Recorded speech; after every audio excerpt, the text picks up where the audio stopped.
Assalamualaikum warahmatullahi wabarakatuh. Perkenalkan, nama saya Isnaini Fadila dengan NPM 2034025162002 jurusan manajemen di Universitas Nasional.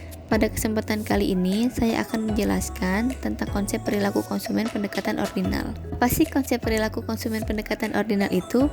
Konsep perilaku konsumen pendekatan ordinal itu adalah suatu pendekatan yang menyatakan bahwa kepuasan itu tidak dapat diukur secara kuantitatif, melainkan sifatnya bertingkat atau berjenjang dan hanya bisa dibandingkan.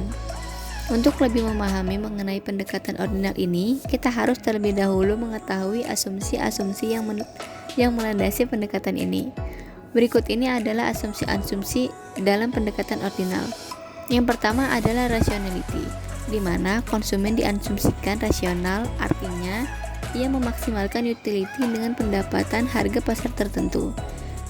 Yang kedua yaitu utility yang bersifat ordinal, artinya konsumen cukup memberikan ranking atau peringkat kombinasi mana saja yang ia sukai.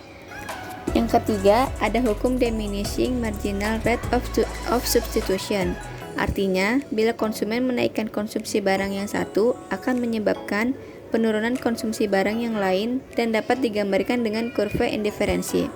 Dan yang terakhir ada total utility yang diperoleh konsumen tergantung dari jumlah barang yang dikonsumsikan. Selanjutnya, kurva indiferensi atau indifference curve.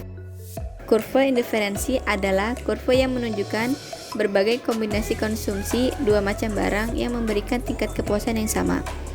Semakin jauh kurva indiferensi dari titik nol, menunjukkan tingkat kepuasan semakin tinggi. Kurva indiferensi mempunyai karakteristik dan ciri-ciri. Berikut adalah karakteristik kurva indiferensi.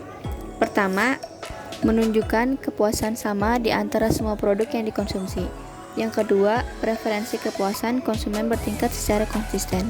Dan yang terakhir, kepuasan konsumen ditandai dengan semakin banyaknya barang yang dikonsumsi. Selanjutnya, yaitu ciri-ciri kurva indiferensi. Kurva indiferensi mempunyai kemiringan yang negatif, atau konsumen akan mengurangi konsumsi barang yang satu apabila ia menambah jumlah barang lain yang dikonsumsi. Selanjutnya, cembung ke arah titik origin, menunjukkan adanya perbedaan proporsi jumlah yang harus ia korbankan untuk mengubah kombinasi jumlah masing-masing barang yang dikonsumsi. Berikutnya, kurva indiferensi tidak saling berpotongan, jika mungkin diperoleh kepuasan yang sama pada suatu kurva indiferensi yang berbeda. Selanjutnya, turun dari kiri atas ke kanan bawah untuk kombinasi antara barang X dan Y. Dan yang terakhir, kumpulan kurva indiferensi menjadi kurva indiferensi map. Berikut adalah contoh dari kurva indiferensi. Selanjutnya, kurva garis anggaran atau budget line curve. Budget line atau garis anggaran adalah kurva yang menggambarkan kombinasi konsumsi dua jenis barang yang membutuhkan anggaran atau biaya yang sama besar. Untuk dapat lebih memahami terkait budget line atau garis anggaran, coba perhatikan budget line di bawah ini. Garis anggaran ditunjukkan oleh garis berwarna biru. Sepanjang garis anggaran tersebut menunjukkan biaya yang sama, sehingga konsumen dapat memilih kombinasi dua macam barang yang dikonsumsi. Kombinasi barang yang dikonsumsi bisa saja X1 dan Y1, X2 dan Y2, atau X3 dan Y3. Pilihan kombinasi oleh konsumen tersebut akan memberikan biaya yang sama besar. Sehingga garis anggaran dapat diformulasikan dengan BL sama dengan PX titik QX tambah PY titik QY, di mana BL adalah budget line atau garis anggaran, P adalah harga barang, sehingga PX menunjukkan harga barang X dan PY menunjukkan harga barang Y. Sedangkan Q merupakan kuantitas barang yang dikonsumsi, sehingga QX akan menunjukkan kuantitas barang X yang dikonsumsi dan QY menunjukkan kuantitas barang Y yang dikonsumsi.